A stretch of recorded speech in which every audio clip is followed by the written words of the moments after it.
স্বামী স্ত্রী দুইজনই সরকারি জবে চাকরি করত। কারো থেকে কারো বেতন কম নয়। এই বেতনের টাকা নিয়ে প্রতিদিন লাগতো ঝগড়া।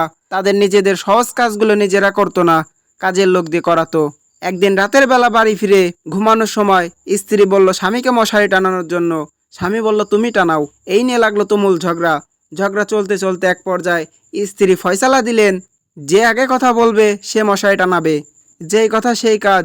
দুইজনই সজাগ থাকলো, কিন্তু কেউই কথা বলল না।